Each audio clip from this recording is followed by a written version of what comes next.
2026 ولې دا کال د افغانستان لپاره عادي کال نه دی؟ آیا تاسو پوهیږئ چې ملتونه تل د جګړو له امله نه ړنګیږي؟ ځینې ملتونه یوازې ځکه مري چې فرصت یې له لاسه ورکړی وي.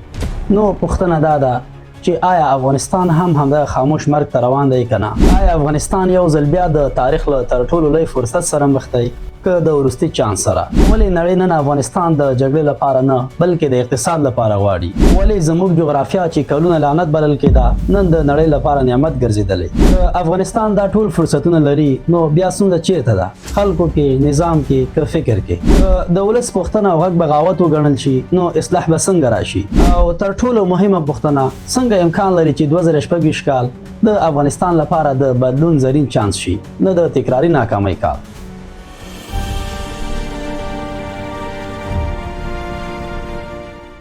2026 دا یوازې د کال بدلیدل نه دی، دا د افغانستان لپاره د وخت بدلیدل دی.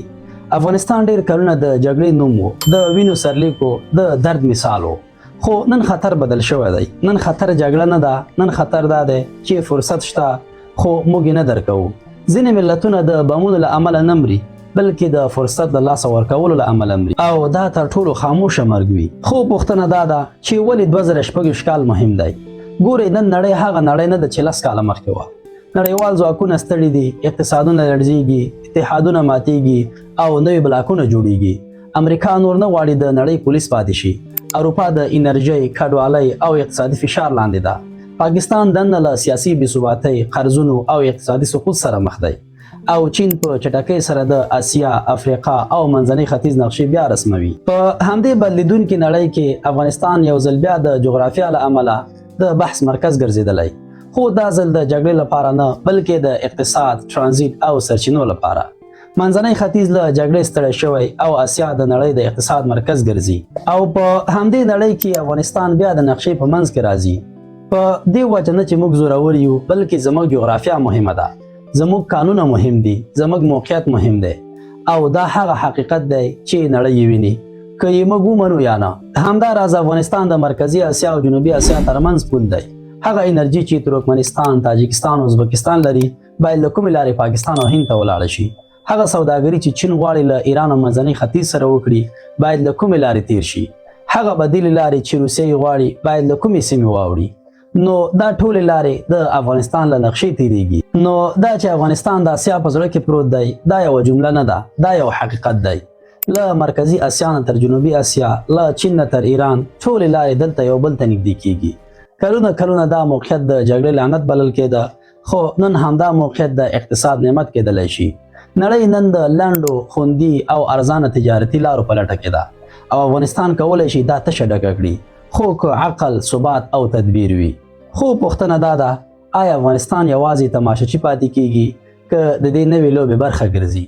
که موږ عقل، ثبات او تدبیر ولرو، دا خاوره کولی شي د سیمې د اتصال مرکز شي. خو که بې پلانه پاتې شو، نړۍ به بدیلې لارې پیدا کړي او موږ به بیا یوازې پاتې شو. خو راځئ چې یو بل دروند حقیقت هم ووایو. افغانستان فقیر هیواد نه دی. افغانستان هغه هیواد دی چې پر شتمنۍ ناست دی، خو لا تر اوسه یې د خپلې شتمنۍ نه په سمه توګه ګټه نه ده اخیستې. د نړۍ د انرژۍ راتلونکی په لیتیم ولاړ دی، او د لیتیم سترې زیرمې د افغانستان په غرونو کې پرتې دي. د مس عینک کان یوازې د مس کان نه دی، دا د میلیارډونو ډالرو ارزښت، زرګونه کاري فرصتونه او د نړیوال باور سمبول دی. همدارنګه د اوسپنې، طلا، کرومایټ او نورو مهمو عناصرو شتون افغانستان د راتلونکي صنعتي سیالۍ برخه کولی شي. دا خبرې خیال نه دی، دا هغه معلومات دي چې نړیوال راپورونه پرې کلونه خبرې کوي. خو توپیر دا دی چې اوس د اوږدې جګړې وروسته نړۍ دا پوښتنه کوي، آیا افغانستان د اقتصاد جګړې ته ځي او که نه؟ همدلته 2026 کال مطرح کیږي، ځکه ډیری هغه پروژې چې کلونه وړاندې پیل شوې وي یا یې خبرې روانې وي اوس یا د عملي کېدو پړاو ته نږدې دي او یا یې باید برخلیک فیصله شي. دوهمه برخه، اوس راځو هغه 15 کارونو ته. که چیرته افغانان دا 15 کارونه ترسره کړي نو 2026 کال به د افغانستان د تاریخ بدلون کال وي. اول، داخلي یووالی. هیڅ ملت د اختلاف اوږو نه دی پورته شوی. ګورئ، قومي، ژبني، سیاسي شخړې دا ټول مساوي کېږي د زوال سره. هر هغه هیواد چې دننه یې خلک په نومونو، ژبو او تنظیمونو وویشل شول، بهر یې د بل چا د لوبې میدان شو. اختلاف تل له بهر نه راځي. اختلاف هغه وخت خطرناک شي چې موږ یې دننه وساتو او پرې ژوند وکړو. داخلي یووالی دا معنا نه لري چې ټول یو ډول فکر ولرو، بلکې دا معنا لري چې د وطن په سر سره ونه جنګیږو. دا معنا لري چې د سیاسي اختلاف حد باید د وطن تر ګټې پورته نه وي او نه هم د وطن پر ضد. کله چې یو ملت دننه سره وویشل شي، بهرنی د ټانک او بم اړتیا نه لري، هغه یوازې یوه ډله په بله وهي او خپله ګټه اخلي. تاریخ دا خبره سل ځله ثابته کړې ده، لکه څنګه چې موږ او تاسو په تیرو 40 کلونو کې د پنجاب خبیثې ادارې د همدې پالیسۍ شاهدان وو. نو پیغام دا دی که افغانان دننه سره ونه درېږي، بهر هیڅوک مرسته نه کوي. هیڅ نړیوال ځواک، هیڅ سازمان، هیڅ پانګوال هغه هیواد ته اوږدمهاله لاس نه ورکوي چې سبا یې نظام، لوری او تصمیم ناڅرګند وي. نړۍ ثبات ته ګوري، نه شعارونو ته. نو که 2026 کال ته د بدلون په سترګه ګورو، لومړی بدلون باید زموږ دننه راشي، ځکه هغه ملت چې له دننه جوړ نه وي له بهر نه جوړیږي. دوهم، اقتصاد د شعار نه بلکې د پلان له لارې مخې ته وړل. احساسات وطن نه آبادوي، اقتصاد یې آبادوي. او اقتصاد د نعرې په زور نه چلیږي، اقتصاد نظم، قانون او باور غواړي. هغه هیوادونه چې نن ولاړ دي د شعارونو له امله نه دی ولاړ، د پلان له امله ولاړ دي. که یو تاجر ډاډه نه وي چې سبا به یې پانګونه خوندي وي که نه، نو هغه پانګونه نه کوي. که یو ځوان د کار واضح لار ونه ویني، هغه یا وطن پرېږدي یا ناامیده کېږي. د دې ترڅنګ باید سوداګرۍ ته ازادي وي. سوداګرۍ ته ازادي دا معنا لري چې تاجر د ویرې احساس ونه کړي، مالیات واضح وي، قانون یو ډول وي او فساد د پانګې دښمن وبلل شي. هر کوچنی دکان، هر فابریکه او هر بزنس که آزاد نفس واخلي، زرګونه کورونه به ډوډۍ پیدا کړي. ځوانانو ته کار یوازې شعار نه دی، کار دا معنا لري چې مهارت ته بازار وي. که یو ځوان تخنیک زده کوي، باید فابریکه وي. که تجارت زده کوي، باید بازار وي. که زراعت کوي، باید محصول یې واخیستل شي. بیکاره ځوان یوازې اقتصادي ستونزه نه ده، دا د راتلونکي امنیت ته هم خطر کېدی شي. د دې ترڅنګ د قانونو شفاف مدیریت د افغانستان د اقتصاد زړه دی. دا قانونه که په شفاف، قانوني او حساب ورکوونکي ډول اداره نشي، شتمني به بیا هم د څو کسانو لاس ته ولاړه شي او ولس به بیا هم تش لاس پاتې شي. نړۍ زموږ له قانونه نه ویریږي، بلکې زموږ له بېنظمۍ ویریږي. شفافیت د باور ژبه ده. افغانستان خیرات نه غواړي، فرصت غواړي. دا هیواد مرستو ته نه بلکې بازار ته اړتیا لري. هغه ملت چې تولید ولري محتاج نه پاتې کیږي. که مو اقتصاد پر پښو ودرو، سیاست به خپله تعادل پیدا کړي. خو که اقتصاد مات وي، هر سیاست به بحران وزېږوي. دریم، تعلیم جمع مغزي پانګونه. تعلیم یوازې کتاب او صنف نه دی، تعلیم د فکر جوړول دی. هغه هیوادونه چې نن اقتصاد لري، لومړی انسان جوړ کړی، بیا یې فابریکه. که یو ملت لوستی نه وي، نور به ورته تصمیم نیسي. که یو ملت مهارت ونه لري، نور به ورته کار ورکوي، نه واک. عصري تعلیم دا معنا نه لري چې هر څوک باید ډاکټر او انجینر شي، بلکې دا معنا لري چې هر ځوان باید د بازار مطابق مهارت ولري. تخنیکګر، مستري، برېښناکار، آی ټي متخصص، زراعتي کارپوه، دا ټول د اقتصاد ملا ده. هغه ټولنه چې یوازې د دفتر خوبونه ویني، تولید نشي کولای. د مغز پانګونه دا معنا لري چې د هیواد دننه استعداد ضایع نشي. زموږ تر ټولو خطرناک تاوان دا نه دی چې قانون ونه لرو. خطر دا دی هغه ځوان چې په علم او مهارت سنبال دی له هیواد وتښتي. هر هغه ځوان چې له ناامیدۍ وطن پرېږدي، دا یوازې مهاجرت نه دی، دا د راتلونکي دپاره د یوې برخې له لاسه ورکول دي. نن نړۍ د زور په ژبه نه چلیږي، نن نړۍ د پوهې په ژبه چلیږي. هغه ملت چې پوهه ولري، څوک یې نشي شړلی، نه پرې فشار راوستلی شي.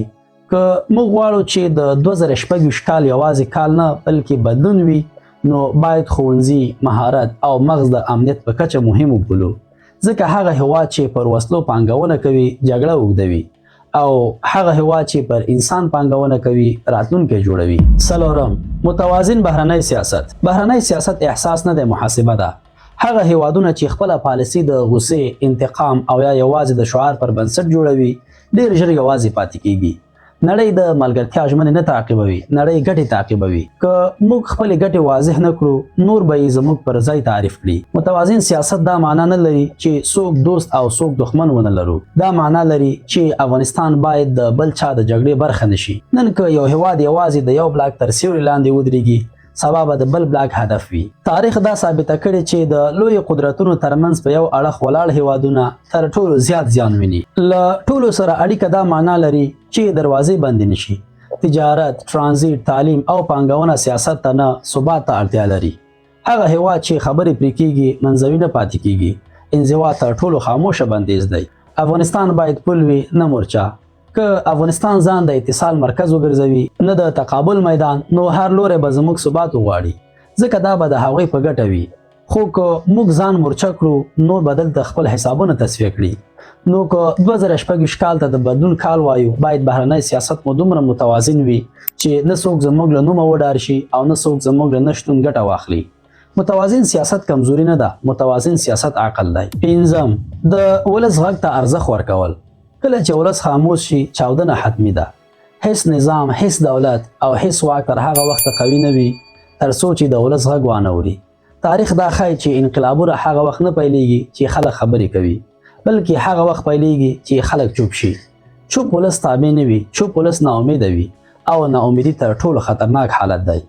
د ولس غږ ته ارزښت ورکول دا معنا نه لري چې هر نیوکه یې ومنل شي، بلکې دا معنا لري چې هر نیوکه یې واورېدل شي. هغه حکومت چې پوښتنه د بغاوت په نوم تعریفوي ډېر ژر له حقیقت نه جلا کیږي، ځکه حقیقت تل له پوښتنو پیدا کیږي، نه له ویرې. کله چې یو ځوان خپل درد په قانوني، سولیز او ښکاره ډول نشي ویلی، هغه یا چوپ پاتې کیږي، یا تښتي، یا خطرناکې لارې غوره کوي. دا درې واړه د وطن لپاره تاوان دی. ولس ته د خبرې حق ورکول په اصل کې د نظام د بقا ضمانت دی، نه د کمزورۍ نښه. هغه نظام ژوندی او پایداره پاتې کیږي چې د خپل ولس غږ اوري. اورېدل یوازې د غوږونو کار نه دی، دا د عمل کار دی. که ولس ستونزه ووایي او بدلون ونه ویني نو باور مري، او کله چې باور مري بیا قانون، اقتصاد او سیاست ټول بې روحه شي. که 2026 کال باید د بدلون کال وي، نو ولس باید احساس کړي چې غږ یې ارزښت لري، نه دا چې یوازې د ستونزو د زغملو وسیله دی وي. ولس که ځان د نظام شریک احساس کړي ځان قربانوي، خو که ځان قرباني احساس کړي بغاوت زیږوي. دا ټکی د نورو ټولو بنسټ دی، ځکه که ولس باور ولري یووالی راځي، که ولس باور ولري اقتصاد ته صبر کوي، که ولس باور ولري بهرنی سیاست ته مشروعیت پیدا کیږي. خو که ولس باور له لاسه ورکړي هیڅ پروژه، هیڅ تړون او هیڅ شعار وطن نشي ژغورلی. پایله 2026 کال یوازې یو کال نه دی، دا د افغانستان لپاره د امتحان کرښه ده. یا به موږ له تیرو غلطیو زده کړه کوو، یا به بیا هم تاریخ ته د شکایتونو کیسې پرېږدو. دا ویډیو موږ ته یو روښانه پیغام راکوي. افغانستان د فقر ستونزه نه لري، د پرېکړې ستونزه لري. موږ جغرافیا لرو، سرچینې لرو، ځوانان لرو، خو دا هر څه یوازې هغه وخت معنا پیدا کوي چې یووالی وي، پلان وي، تعلیم وي، متوازن سیاست وي او د ولس غږ واورېدل شي. که افغانان دا 5 کارونه وکړي، 2026 کال به یوازې د بدلیدونکي کال نوم نه وي، بلکې د نوي افغانستان پیل به وي. خو که خدای مکړه دا فرصت هم له لاسه ولاړ شي، نو تاریخ به بیا هم زموږ پرته مخ ته ولاړ شي. انتخاب زموږ دی، یا به د بدلون برخه کیږو، یا به د افسوس شاهدان پاتې شو. نو په اخر کې له تاسو څخه یوه پوښتنه کوم، ستاسو په نظر 2026 کال د افغانستان لپاره یو طلایي فرصت دی که وروستی امتحان؟ نو په دې اړه مو حتما خپل نظرونه را سره په کمنټ کې شریک کړئ.